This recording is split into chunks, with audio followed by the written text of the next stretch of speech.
Bismillahir Rahmanir Rahim. Regarding the Holy Quran, the misconception I'd like to bring in discussion today relates to the blessings of reading Surah At Tariq. Now, there is a narrative which is recorded in Wasit's tafsir, which of course the tafsir authored by Al-Wahidi, and the other one which is Salvi's tafsir. The text of this narrative is exactly the same. However, the chain of narration are different. However, in spite of this difference of chain of narration, the reason that both these narratives are extremely weak and in fact concocted is because of the existence of two narrators which are common to both. However, before I discuss those narrators and the isnad of the narrative, let me first read out to you the text of this narrative. It is said that Ubay ibn Ka'b anhu reports this narrative from the Prophet Muhammad in both these texts, and in the case of Al-Wasit, the words are Man qara Surah At Tariq a'tahu Allahu bi'adadi kulli najmin fi sama ashra hasanatin.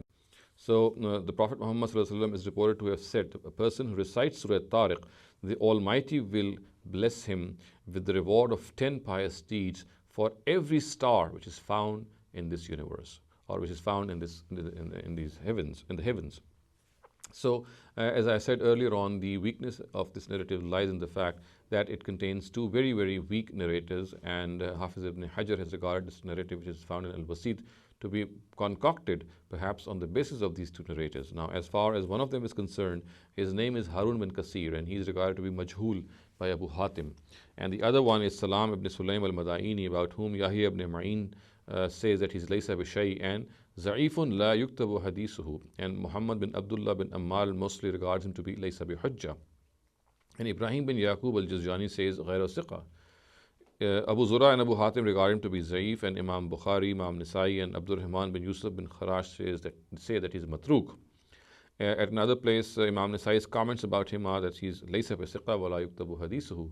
Similarly, Abdul Rahman bin Yusuf bin Kharash has also commented on him by saying that he's a kazzab, that he's a liar. And Abul Qasim al-Bughwi says Za'iful hadith jiddan, that he's extremely weak in matters of hadith. And as I said earlier on, that both these narratives are common to both of these narrations, both these narratives.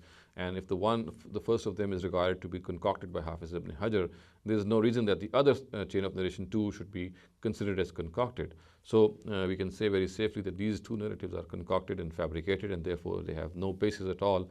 As far as reaping the blessings of reading a surah are concerned, they are best achieved by reading the surah with a good translation, by understanding the surah itself, understanding its message, by acting upon its message, and by spreading its message. And as far as this narrative is concerned and the way it is reported is concerned, it is a cause of great concern for us that most Muslims blindly believe in such narratives and keep reciting such surahs and Surah Tariq for this reason. But as I said, this is the reflection of the contents of this narrative are absolutely baseless, and the fact of the matter is that in the light of the information that we have from our Rajal authorities, as well as from the verdict of Hafiz ibn Hajar, we can say that this narrative is concocted and fabricated. أقول قولي هذا واستغفر الله لي ولكم ولسائر المسلمين والمسلمات.